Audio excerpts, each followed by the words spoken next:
Hello everyone, my name is Saurabh Kumar and I welcome you all to my video series of Amazon Web Service. Here we have reached to part number 22 and in this session we will be having a look at some remaining overview of VPC because we have already discussed some information about VPC in previous session. Thereafter we will be doing hands-on lab on Elastic Network Interface, Elastic IP address, then security group as well as network access control list. So let's begin. Very first component we are going to talk today is subnet because last session we have already done practical of subnet. We created two subnet in the one VPC. So what is subnet is? Simply it is used to launch Amazon EC2 instance, RDS, relational database service. So basically whenever we create an EC2 instance, by default one subnet is already going to be there, that is the default subnet.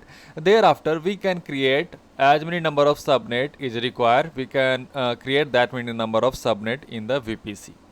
So it has a CIDR blocks and that CIDR blocks defines a subnet, for example 192.168.0.0/24. So here it is representing that this is a network ID and this is the host ID because it is /24. So 8 bit, 8 bit and 8 bit, that is 24 bit. You can create multiple subnet in each availability zone. Every availability zone when you go there, you will be able to create multiple subnets there, and that is what we did in the last session. We did it practically that we created two subnet in one availability zone. But subnets reside within one edge and cannot span zones. It cannot go beyond any zone. So actually when we talk about subnet, it works on the zone basis. Subnets are here classified into three categories: public, private and VPN. So we know already these three terms. Public means it will be able to communicate over the public network, then private network and then VPN only. The next component is Elastic IP address. So this is the something new which we haven't discussed up to now in previous lessons. So let's have a look about it. What is Elastic IP address is? AWS already maintain a pool of public IP address. So AWS is already having a pool and that pool may consist many number of public IP address. It has very many number of public IP address. So whenever we create any new EC2 instance or any service we are looking for, what happens generally that any of that public IP address from that pool will be assigned to it automatically. And that becomes the public IP for our EC2 instance. For example, I created a Linux machine. So this Linux machine, as soon as I created, automatically AWS is going to give the one public IP address to this instance, and by using that public IP address, we will be able to access this machine. But there is a condition.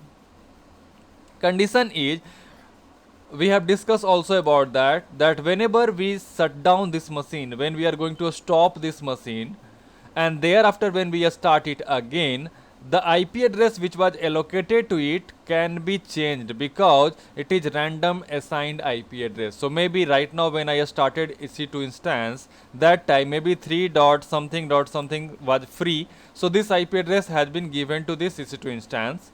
When I shut it down, that IP address becomes free and it can be assigned to somebody else. So now if next time when I start, maybe I will get some different IP address starting with maybe 5, something like this.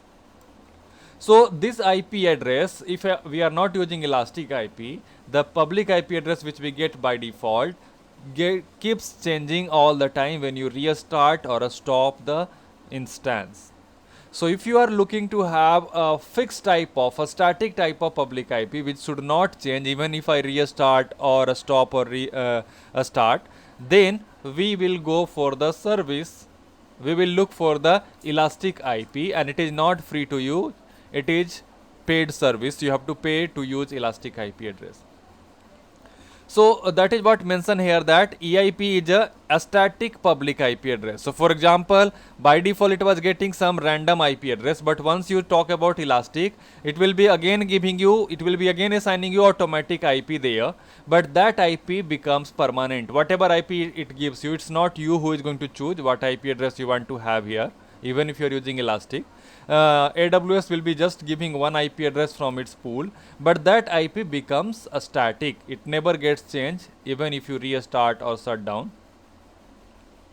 So important points are: first, allocate EIP for use within a VPC and then assign it to the EC2 instance. So what we do generally that first we go to the VPC and we allocate the EIP, Elastic IP address, and once we get already one Elastic IP address, that IP then we assign it to the EC2 instance. So that's the step we follow. There is a one-to-one relationship between network interface and EIP, because every interface will have some IP address, right? So obviously similar to that, your network interface is the one who is going to have direct relationship with your Elastic IP also. When you assign the Elastic IP address, it will be assigned to that a specific interface of the EC2 instance. There are changes of EIP allocated to your account even if they are not associated with a resource. There will be a charge. For example, as I told you, what happens generally that first we go to the VPC, and in the VPC what we do is we check the Elastic IP address, and maybe you have the Elastic IP address, you have allocated it, so they give you one IP address. Maybe they give you IP address 3.5.7.1, just for example. So this IP address is already allocated to you. Either you are using or not using, this IP is now reserved for you because you have allocated Elastic IP address. So it will be chargeable. Generally, when we allocate this IP, after that we assign it to something. We assign it to maybe one interface or maybe to one specific EC2 instance. So that is how we use it. But even if you have not assigned to somebody, you have just allocated, that will be again charged for you. So this is what some information about Elastic IP address is. We will do it practically today, that how to allocate the Elastic IP address and then how to assign that Elastic IP to any specific EC2 instance or maybe any interface. The next thing is Elastic Network Interface. So as per its name, it is obviously going to have a network interface. I hope you all are already having some experience with the virtual network platform, like maybe if you are using even a VMware.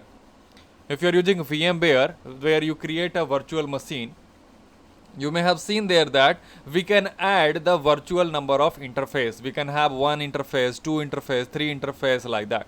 Similarly, in AWS also, when you have any EC2 instance and you want to have multiple network interface there, you can go for the option of Elastic Network Interface. I mean to say that you have EC2 instance, for example. So by default, when you are making one EC2 instance, it is already having one network interface by which it is connected. But thereafter, you can create one more interface, and that interface you are going to attach with this EC2 instance. So now this machine will have two interface.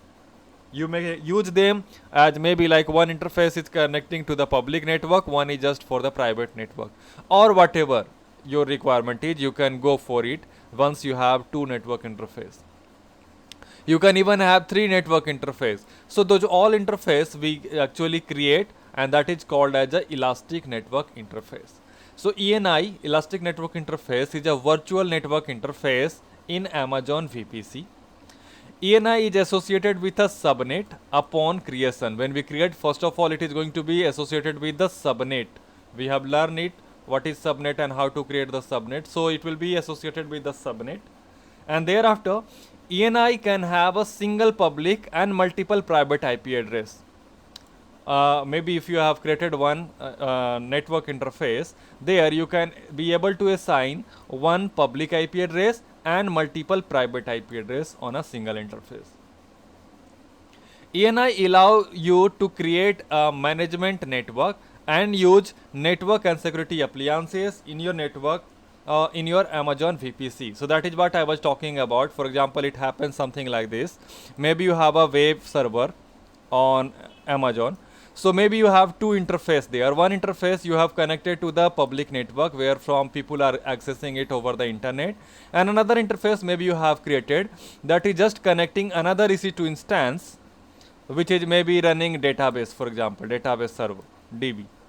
So that is possible. That is what generally most of the company they use it like. So ENI allow you to create a management network, separate network you can have. Maybe you have this network connected with a switch, and that switch is connecting to this DB, another application server, something like that.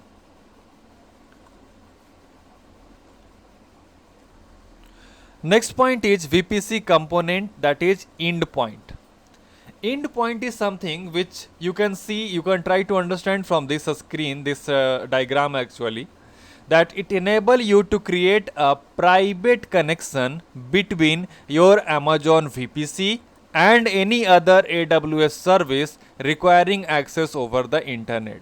So here you can see what is the logo of endpoint looks like. This is what VPC endpoint is. What it is doing, we have our VPC, complete VPC here, where we have the gateway, router, routing table, NACL, security group, EC2 instance, NAT instance, all of these things, and connecting this VPC with the any online service or any other service which is maybe available globally, you are using VPC endpoint here. So to connecting or creating a private connection between your Amazon VPC with the AWS, any other AWS service, we use VPC endpoint. So it is again another component of VPC. Now we are going to move for the hands-on lab for especially EIP and ENI. So to perform this practical, I will be going to I'm going to use one of my browser to log in first of all to my AWS Management Console. So let's have a look on it. First thing I'm going to do is signing in.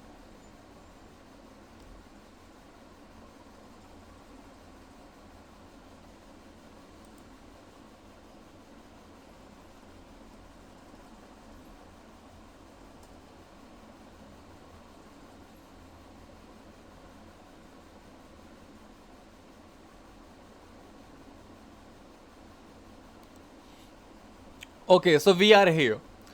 Now, before we perform the practical of EIP or ENI, first step I am going to follow that I am going to create at least one of EC2 instance, because we are going to connect this or assign this EIP, or maybe to connect ENI, we need to have EC2 instance there. So the first task I am going to do is I am going to just create any EC2 instance. So let me first complete that task. I go to EC2 instance.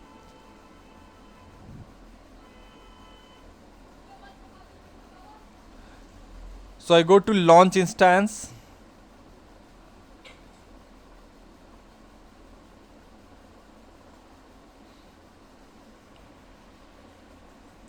Here maybe for today experiment we can use any platform, but let me continue maybe with the server, Windows Server. So I'm continuing with Microsoft Windows Server 2019 base. I'm continuing with the instance type T2 micro. I'm continuing with the number of instance 1. So I'm leaving everything as it is, normal. I can show you one thing here also. Maybe we go to previous. You see, by default there is already default VPC we have, because we haven't created any other. So default VPC, this is the by default virtual private cloud is in the network, and in the subnet you see this is just availability zone, it is right now showing. So I'm continuing with it. Now here you see by default auto assign public IP address is enabled. So once this machine will be ready, already there is going to be public IP address assigned to this EC2 instance. A storage is here. Tag, I'm leaving it blank right now. Here is the security group. So maybe I just give the name of security group, that is Windows Security Group 01. Windows Security Group 01. Here by default RDP is already going to be allowed in our security group, so that we can do remote desktop to this machine. Plus let me also add one more thing here, that is HTTP. I am going to make this EC2 instance as a web server.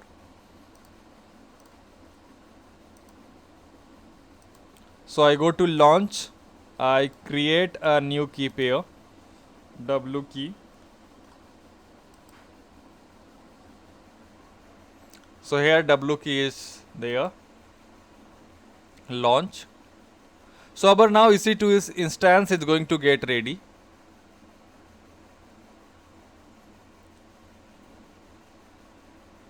Here we can see that this instance is running. Let me give the name to this machine. So this is my Windows Server 2019 with IIS. I'm going to make this machine running IIS later on. Let me continue with it. So this machine I have created.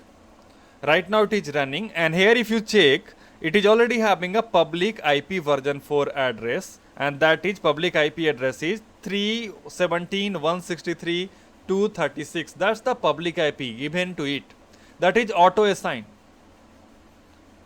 So right now the IP address is 3.17.163.236. This is the IP right now it is having.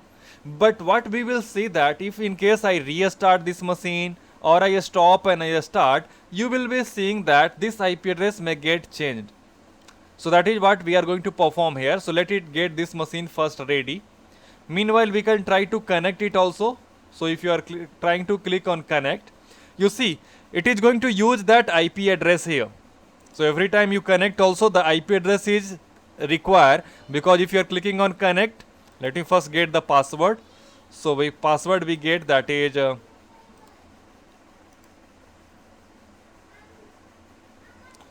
we have to just wait for a moment to get it ready.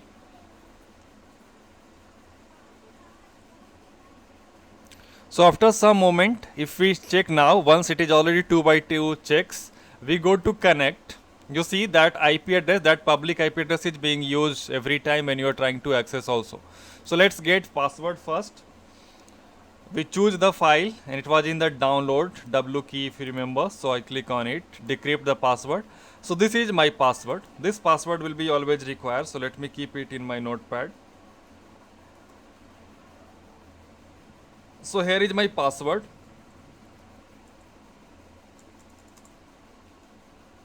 So this will be required. Now let's keep the IP address also. Let me download this. So when we download, it is also coming with the, you see, IP address, or we can just keep this copy of the IP address. Let's keep it somewhere. So the public IP right now is this one. This is what the public IP address right now we have. So as of now, if I try to connect, so we have downloaded it, click on it, connect. Now it requires the password. So password we have already copied here. We can just copy this password and we try to paste it here, say OK.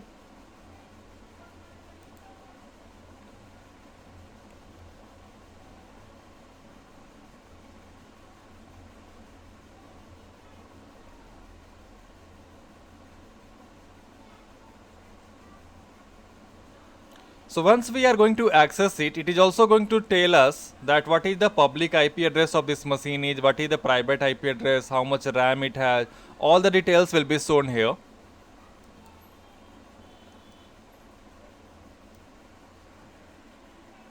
So let's have a look on it. We are there on this machine. We check in the right corner, it is going to display here what is the public IP of this machine is, what is the private IP address of this machine is.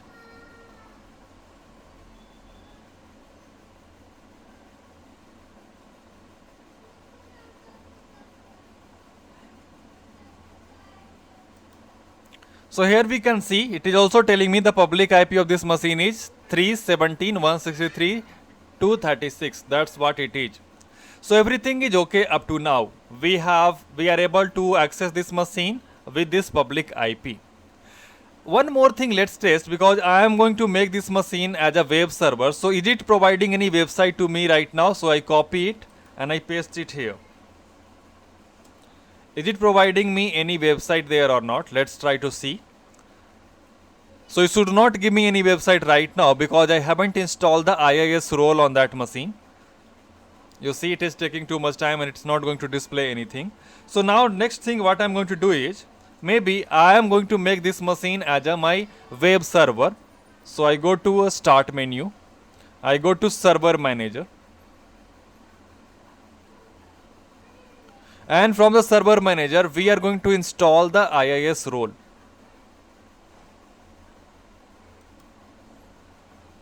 So we just wait for a moment to get this refresh task completed. Then we go to manage, add role and features.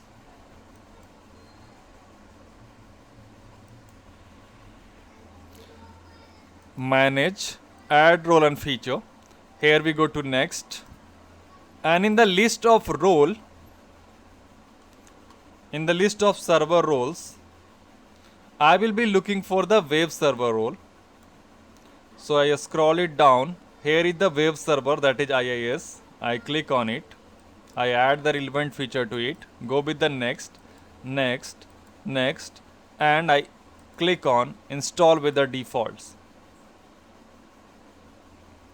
So once it will be installed, by default already a website going to be there, that is default IIS page, and that we will be able to see on this IP address. So let's just wait for a moment to get it completed.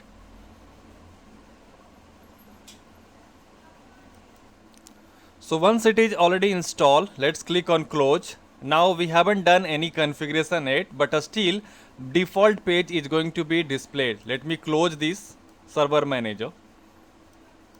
And even if I try locally, or maybe I come back here, and now you see this IP address is showing me a website. This public IP address I am using. Anybody from over the internet, if they use this IP address, they will be getting this site there. If I want to customize also in the site, where if I do any change on the website, again that changes will be appearing. So that is completely my website. For example, let's do some change there. So I go to this instance. I go to my computer here. By default, the page which is being displayed, it is actually stored into the inet pub folder, www root folder. So this is the picture actually which gets displayed as a default website. Let me try to edit here. I click on edit, and maybe I just add some information. Let's say that my testing page. Let me write in a different color, and I just make it a bit bigger.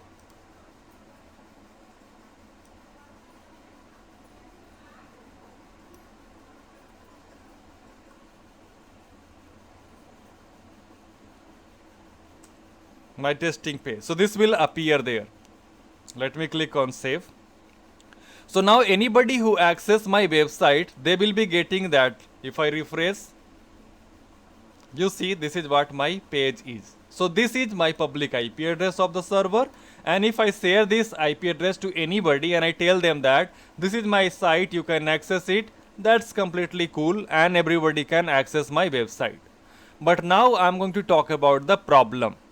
Problem is here that this is the IP address which I am sharing with everybody. It's not elastic IP address. It is just the default dynamic IP address. So it may get changed. For example, if I try to maybe go to this instance and I click on a stop,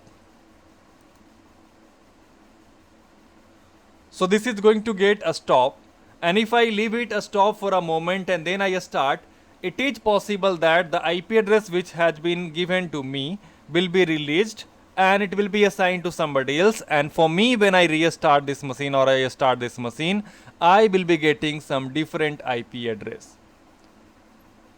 So let's just wait for a moment. So you can see once it is already stopped, there is no any public IP address is there, you see now. So next time whenever I am going to start my machine, now this machine is almost getting ready. It is in pending a status. Once it will become running, that means the instance is ready to use.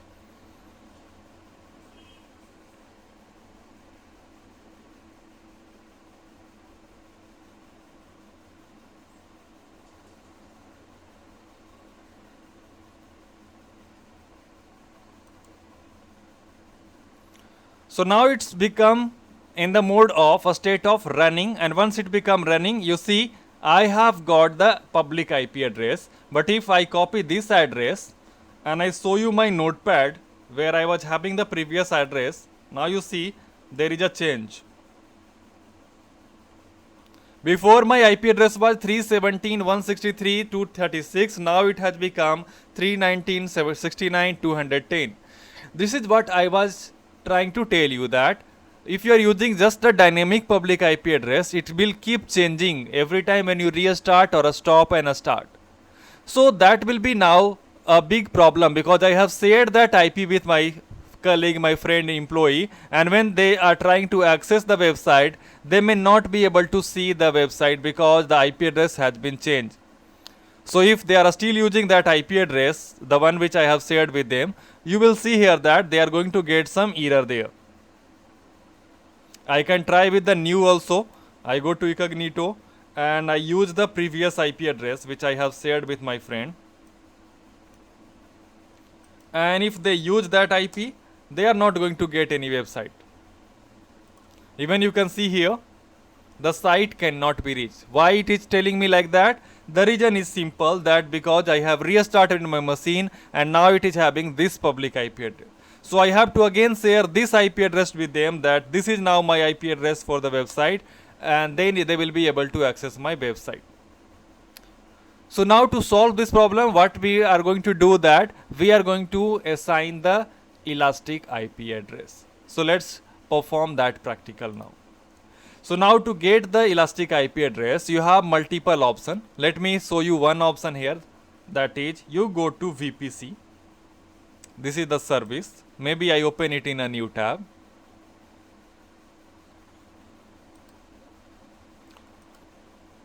So when I go to VPC Management Console, here all options related to virtual private cloud are here. So here if I scroll down, you will see elastic IP option. And as of now, I don't have any elastic IP address. So first task I am going to do, that is allocate elastic IP address, meaning that I am going to request to the AWS that please allocate one IP address for me. So I click on allocate. Now these are the three options are, where from you want to get allocated. Do you already have your own AWS account is already having a pool from there, or customer owned pool, or Amazon pool? So for me, I don't have those, that's why they are not highlighted. So I will go with Amazon pool. So Amazon will give me allocate one IP address to me from their pool. So I click on allocate, and you see it's not me who is defining what exactly IP address will be. It is they who are just allocating one IP address, whatever IP address they are having free there. So this is the IP address they have allocated me, 13, 15, 58, 231, 21. This is the public IP. Here it is telling me that allocation ID is this. Associated instance is right now null, because I haven't associated with any of the instance or something. Any private IP address with whom I have maybe associated, so it is still blank right now. Association ID, because we haven't associated it, these all are blank right now. So this was the only task, how to allocate the elastic IP address. We have successfully allocated the elastic IP address.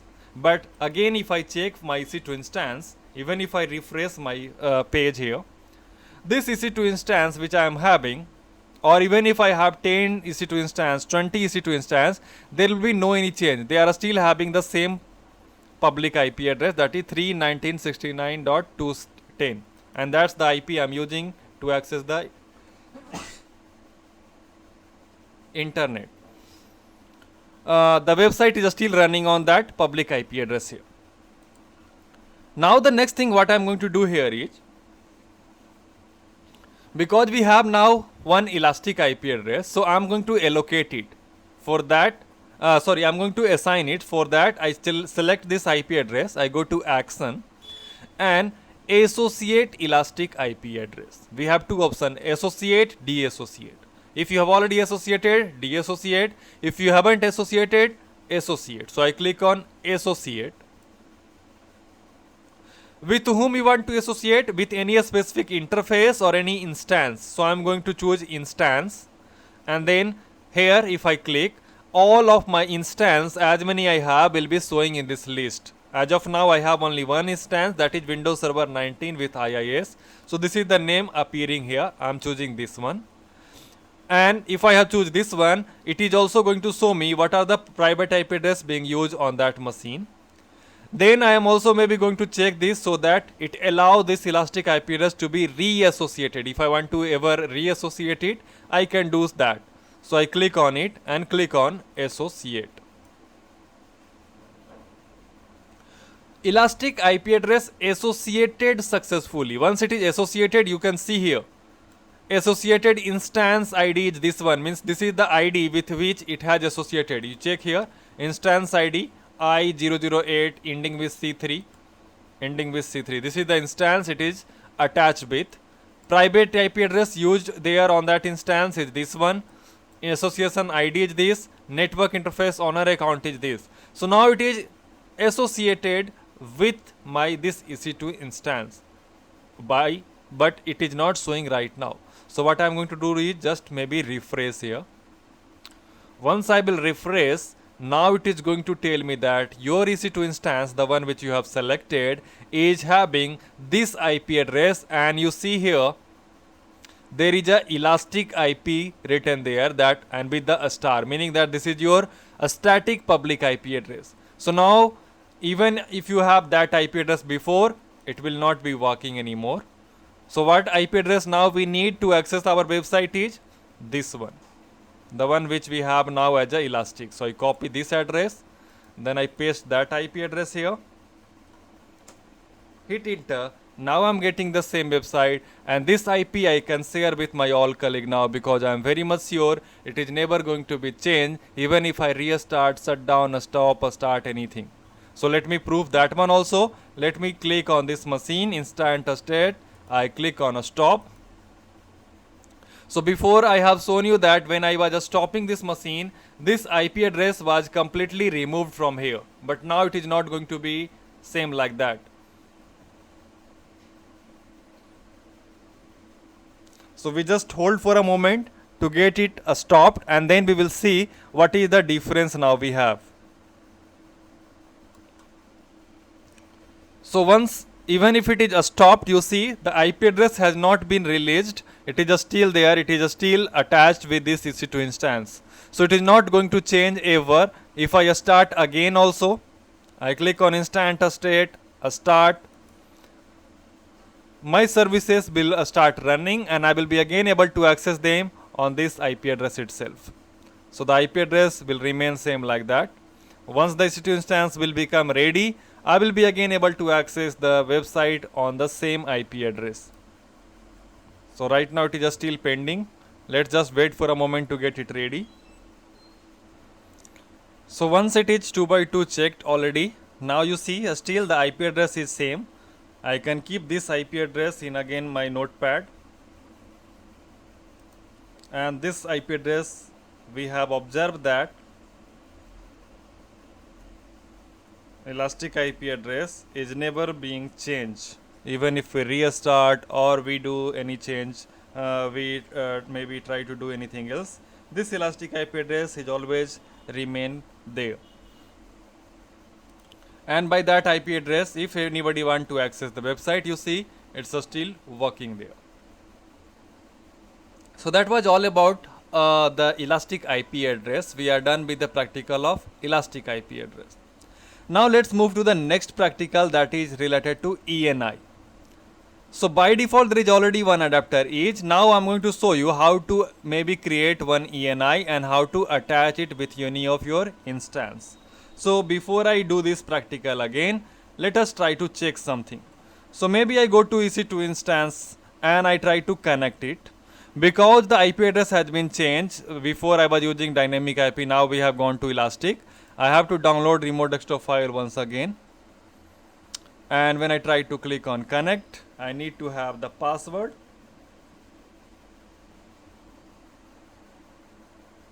So this is the password for this EC2 instance.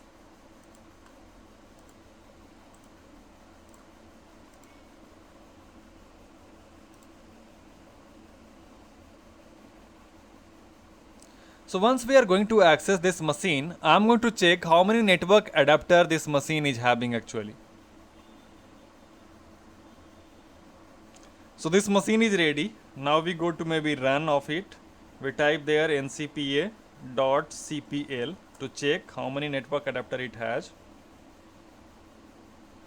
So we can see it has by default one adapter there, and that is where the IP address is assigned, that is 172.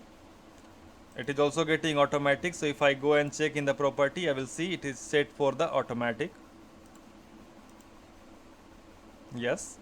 So this way we have one adapter by default with the EC2 instance. Now I'm going to show you how to create any new network interface card and how to attach it. So for that purpose, let's again go to the VPC console. There in the VPC, let's try to have a look here. Or maybe we can directly, better idea is, let's try from here itself EC2 instance dashboard or EC2 dashboard. Here itself, if you scroll down in the network and security area, we are going to see that network interface option below network and security area. So I think we are not going to get from VPC, we can directly get from here network interface. And you see by default one network interface is there. This is what it is connected with my subnet, this one, security group WSG01, the one which we have created, and it is attached with the instance, and that instance is having ID I00862C3. So I hope you can understand this network interface is attached with my EC2 instance where I am running Windows Server 2019. Now let's try to create a new network interface card. So click on create new network interface card. Just type any name. So maybe I just give the name server new NIC network interface card 01, where it is going to be connected. So we have to make sure that it is getting connected into the same subnet. How we are going to check it? So let me show you what I mean to say. When we are making a new network interface card and we are planning to attach it with the instance, first go and check that instance. That instance where you are planning to attach is running in which availability zone. So it is running in US East 2B. So same availability zone, we should create this new interface. So 2B, this is what I am looking here. Then how the IP address will be assigned? Custom. Do you want to manually set the IP address there, or you want to get auto assign? You can choose from here. I am going with the auto assign, for example. And then which security group it will be attached with. Security group means, you know, I hope it's clear to you. Security group is the one where we set the port status, which port is allowed, which port is not allowed. So I am going with Windows security group, the one we have created. And finally we click on create. So this way we have created a new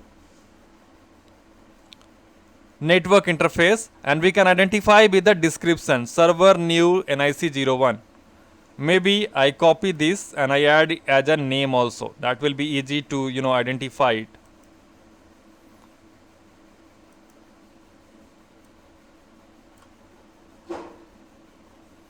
So I give this interface name also. Let me type manually, it is not supporting copy paste here. So I am going to give the name server new NIC. That will be enough to identify it. So I go with this name and I check. So this is my new network interface is. Right now if I check, it is not attached with the any instance. That's why it is blank and it is saying a status available but not in use. This one is in use. It is attached with this instance, but this one is not in use. It is just available to be used and it is not attached with any instance. So now what I am going to do is,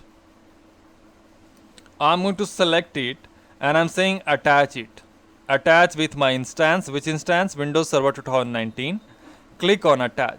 So this way we have learned how to create the new network interface card and then how to attach it. So once it will be attached, it is going to show me here that it is attached with this instance ID. It is in use, and we haven't set any public IP there because there I am using elastic IP address.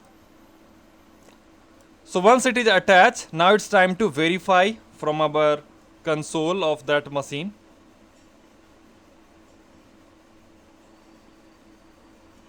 So I go there and I see, you see there are two adapters now. And on this adapter we have also received one private IP address. So this way you can have multiple adapter there. And this trick I have already explained you why we use this trick. Maybe you want to have one interface for connecting to public network, one for private network, or maybe it is possible also sometime what may happen, maybe by mistake as a disaster condition, maybe you came here, there was only one adapter, you right clicked on it and you made it disable. Immediately when you click on disable, you will lose the connection and you will never be able to do the remote desktop also. So in that scenario also what we do, we create a new network interface card, we attach it to that server and then we try to access it first with the help of that public IP address, and when it is accessed, then I come back here, I will make it enable back and then I will remove that another interface. So that is also one use of having that attaching the new network interface card. So this way we are done with these two practical as per our plan. How to create EIP, how to allocate and assign it. Thereafter we have talked about ENI, how to create a new interface card and how to attach it with the running instance. Now let's move to the next part. Before I move to next part of practical, let's have some theoretical knowledge on it. So now we are going to perform a practical of network SEL, but before that let's have a look here. We have seen security group already. Every time we are creating a new instance, it is mandatory to have or attach it with the security group. So we have been creating security group. It is working like a stateful firewall where we are just setting the port number, where we are just allowing inbound, but we are not doing anything with the outbound. Outbound is by default everything allowed. But if I talk about NACL, it is a stateless firewall. A stateless firewall means here you have to define so many information. Like you can allow inbound separately, you can also set outbound separately. You have to explicitly allow outbound, and it is having a high precedence over the security group, because the working method is like this. First any request comes to your gateway. From the gateway, the request goes to the next, maybe to your router or something. There you have root table and all.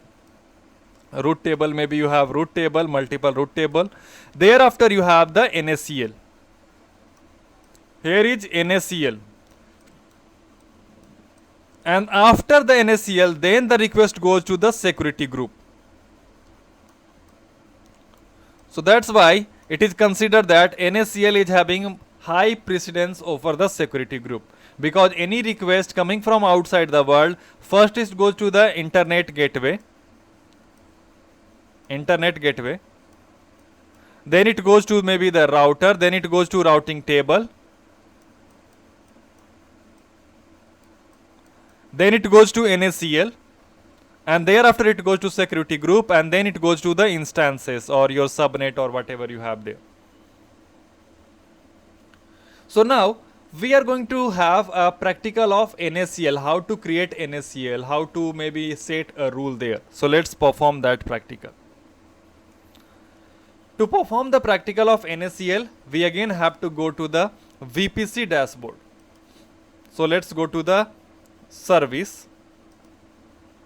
This one, we are already there, or you can just click on services, you can type VPC and go there,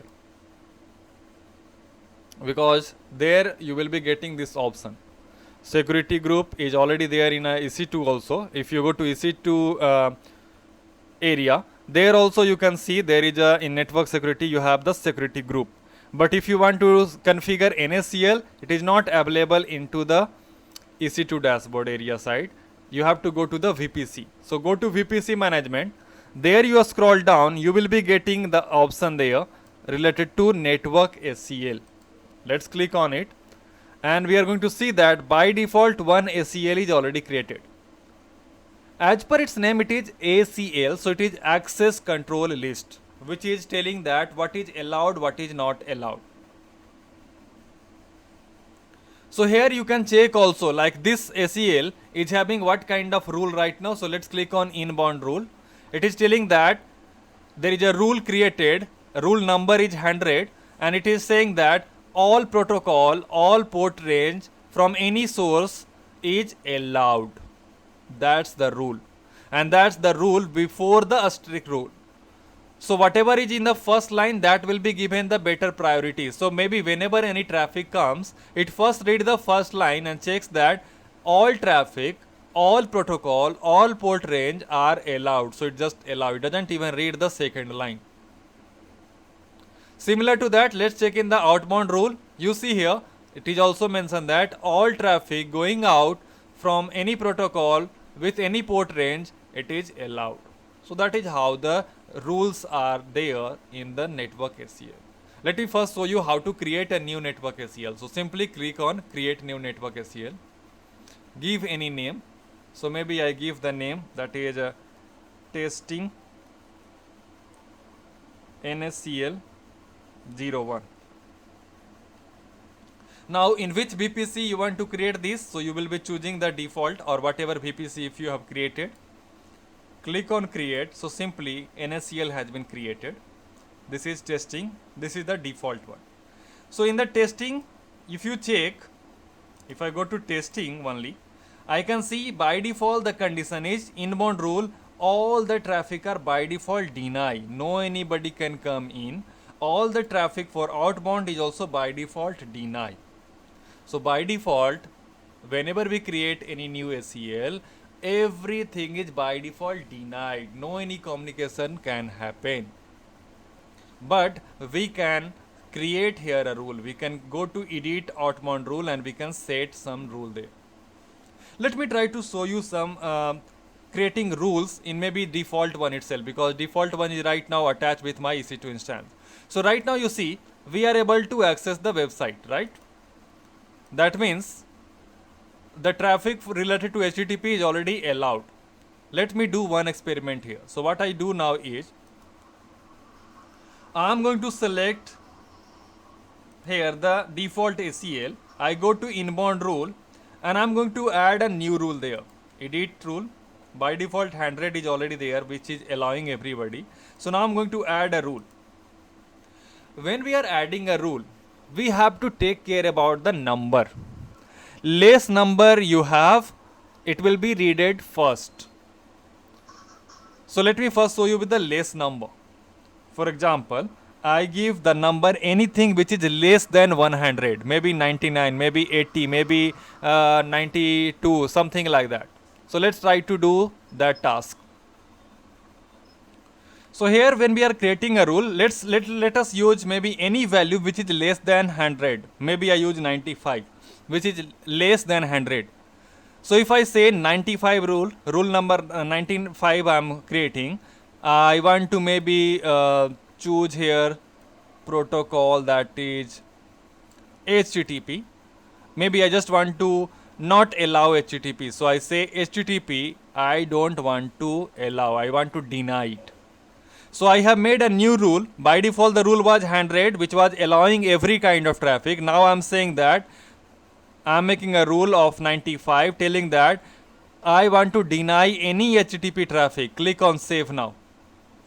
So now we see because the number I have used is 95, which is less than 100, it has become up. And when it is up, my traffic will be, whenever it will be passing, first it will be checked with the first rule, which is up. So it will be checking that, oh, you are going for port number 80. Port number 80 is deny. So it will not be passing. But if I want to do remote desktop, it will read first line.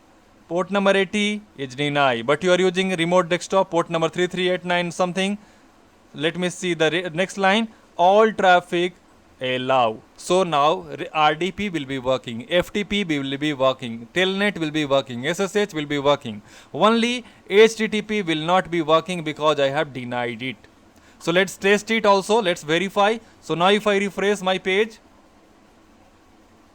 you can see how long it is taking, and after some time we are also going to get a message that the site is not reachable. We can't reach to the site because we have set a network access list. We have created an access list, access control list. There we have stopped the HTTP protocol. You see, the site cannot be reached. So I hope it is clear to you all now that how we create a new access control list, and if we have already there existing, how to set the rule there. This rule has worked because the number is less and it has been checked before. What if I just go to edit, I leave everything as it is.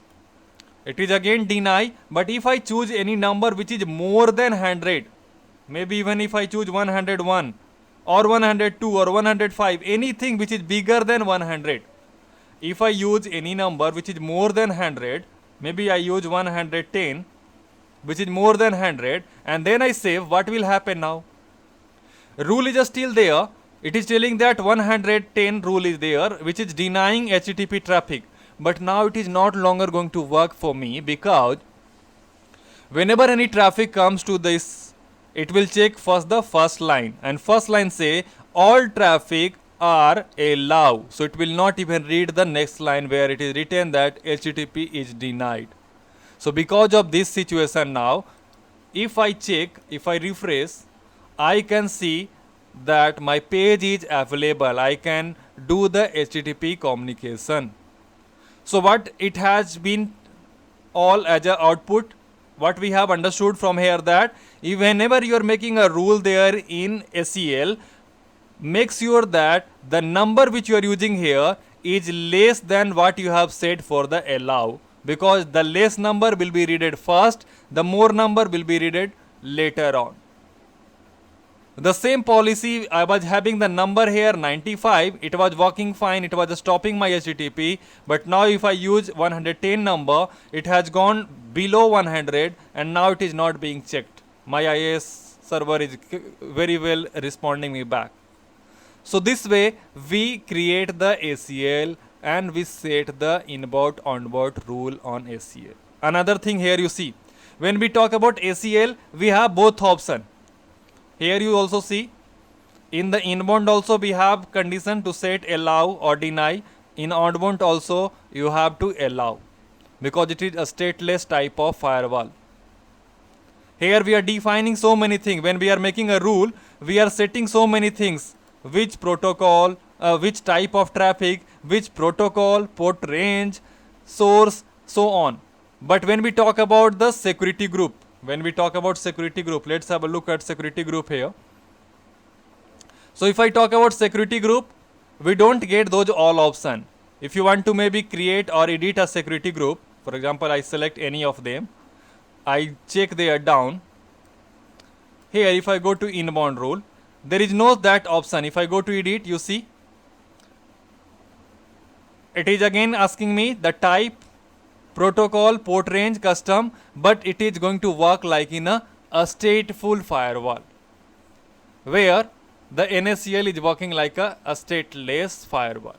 So that's the difference between the security group and NACL. And NACL is having the high priority. That is what we have talked about, high precedence over the security group.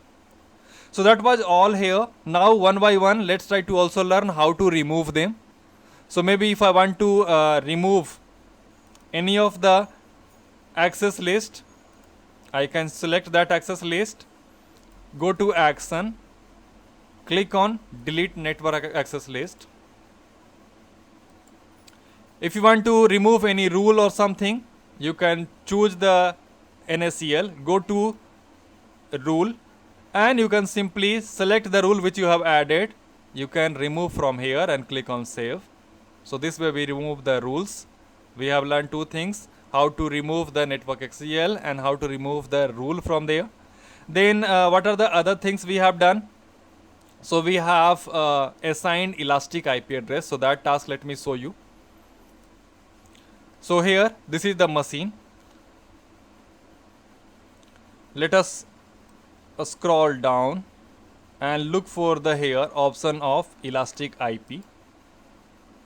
So first thing what we should always prefer to do that the IP address which you have, you go there and rather than directly releasing or something, first we are going to do deassociate this address, because right now it is associated with my EC2 instance. So first I click deassociate.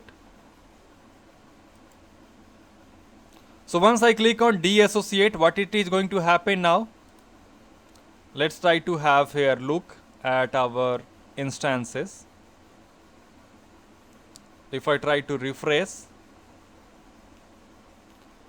after some moment you will see that it is going to get any other default IP address, not the one which we have for elastic IP address. But always the better idea is whenever you are removing or disassociating the elastic IP, you should keep this machine in a off mode. Otherwise it may give you an error also, like right now it is not showing me any public IP address and I cannot access it because when it was running I have disassociated its public IP address. So this way we have only dissociated. Next task I am going to do is I choose this elastic IP address and I am going to release the address. Means I don't want to have this IP for me because it will be chargeable. So release, click on release. Now it has been released. Now the next task we are remaining with that. Let's go to dashboard, running instance, and terminate the instance also, because it is also chargeable if it runs more than the hours which is given as a free. So I select here the condition, a state, I go to terminate. You can also verify this all things by going to the dashboard. You can check from there. So right now I see one volume is there. It will be removed once my EC2 instance will be terminated completely.